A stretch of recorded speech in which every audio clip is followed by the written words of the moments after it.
Hello dear students, let's go for the next part of the Laplace transform is inverse Laplace transform. Let us have the definition of inverse Laplace transform, that is if L of f of t is equals to f bar of s, then L inverse of f bar of s that is equals to f of t. This is the definition of inverse Laplace transforms. Here given the table of inverse Laplace transforms.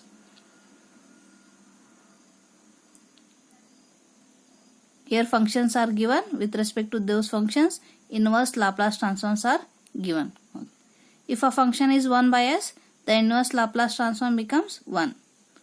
For function 1 by s minus a, inverse Laplace is e raised to at. If a function is s upon s square plus a square, then inverse transform is cos at. Similarly, for function s upon s square minus a square, inverse Laplace transform is cos hyperbolic at. For a function 1 upon s square plus a square, inverse transform is sin at by at. Sin at by a. For a function 1 upon s square minus a square, inverse transform is sin h at upon a. Okay. For a function like 1 upon s raised to n plus 1, where n is greater than minus 1, it is t raised to n upon gamma of n plus 1. Again, for a function s raised to n plus 1, here n is equals to 1, 2, 3 and so on. That is, here n is the positive integers. That inverse transform is t raised to n upon n factorial. This is the table of inverse Laplace transforms. Here some properties are given. Properties of inverse Laplace transforms. Before knowing properties of inverse Laplace transforms, let us have a look on that properties of Laplace transforms. Here properties of Laplace transforms are there. If L of f of t is equals to f bar of s, this is a Laplace transform definition, then Laplace transform of e raised to at f of t is equals to f bar of s minus a. First property, L of t raised to n f of t is equals to minus 1 raised to n d raised to n upon ds raised to n f bar of s.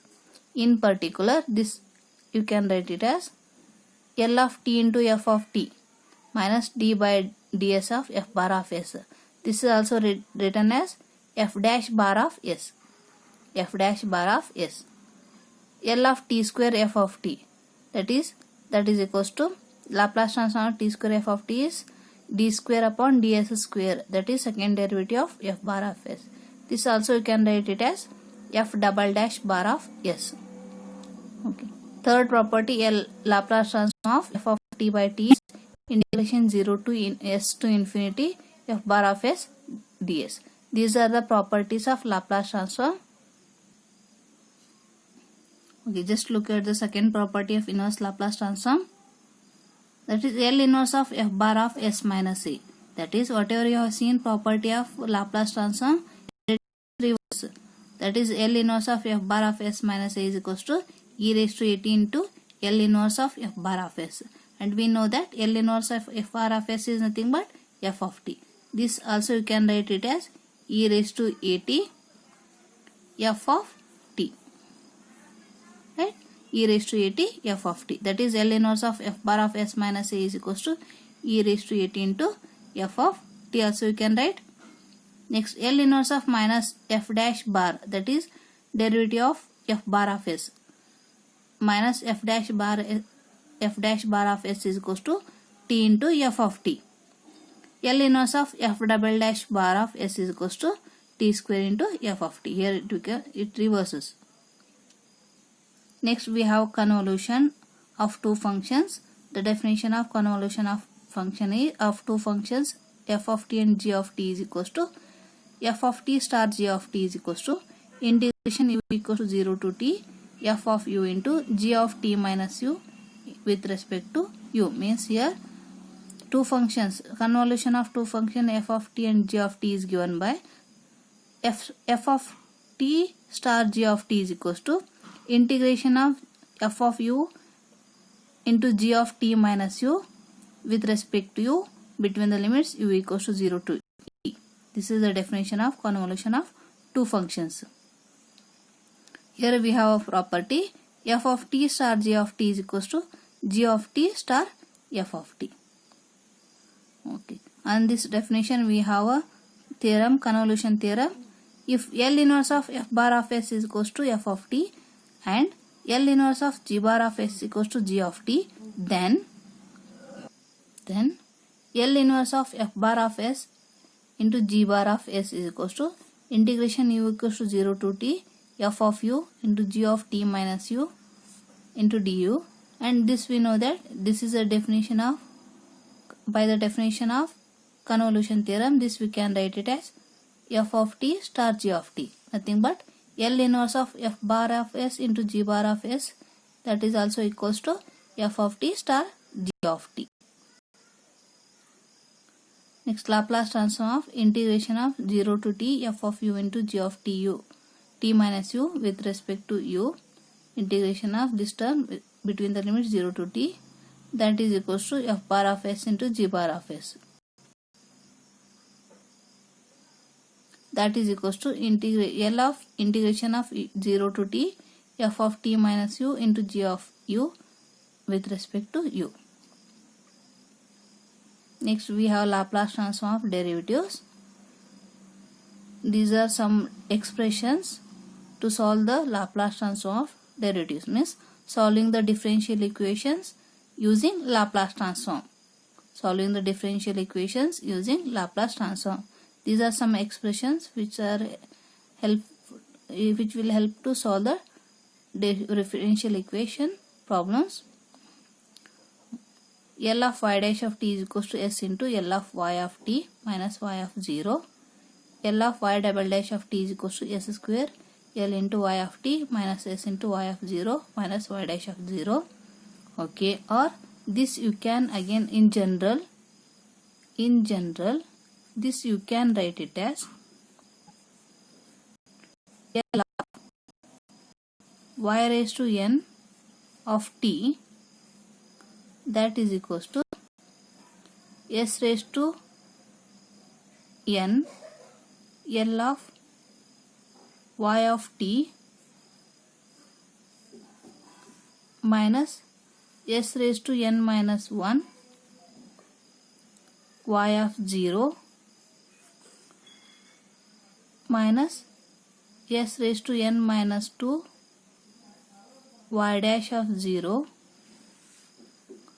and so on, y raised to n minus 1 of 0. Whatever we have the expressions, in general we can write it as L of y raised to n of t is s raised to n L of y of t minus s raised to n minus 1 y of 0 minus s raised to n minus 2 y dash of 0, and so on up to y raised to n minus 1 of 0. This y of 0, y dash of 0, y raised to n minus 1 of 0 is nothing but these are the initial conditions. These are used for solving the initial value problems using Laplace transforms. Okay, this is all about inverse Laplace transforms. Let us solve problems on this one using all these.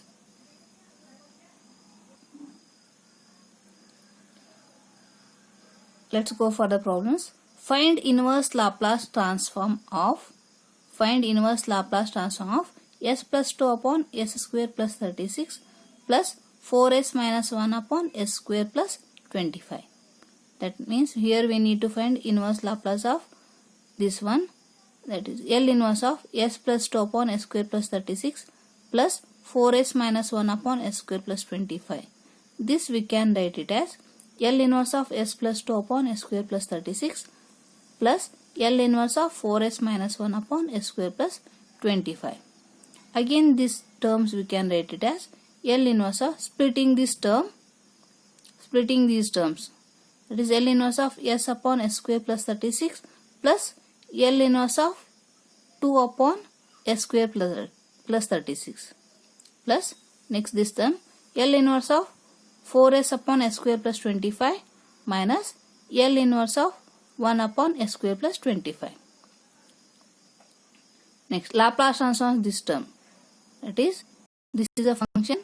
Inverse Laplace transform of this term is This looks like s upon s square plus a square.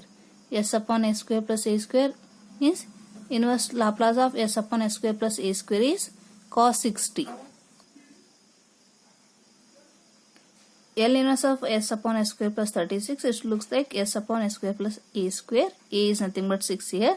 Therefore, inverse Laplace of s upon s square plus 36 is cos 60. Next, 2 I am just taking in from the inverse Laplace, that is again rewriting that 2 into L inverse of 1 upon s square plus 36. Next, from here I am taking 4 outside the Laplace transform, that is 4 because 4 is a constant. 4 into L inverse of s upon s square plus 25 minus L inverse of 1 upon s square plus 25. Next, applying inverse Laplace to these 3 terms. 2 into, this looks like 1 upon s square plus a square. 1 upon s square plus a square is nothing but sin 80 upon a. Here a is 6.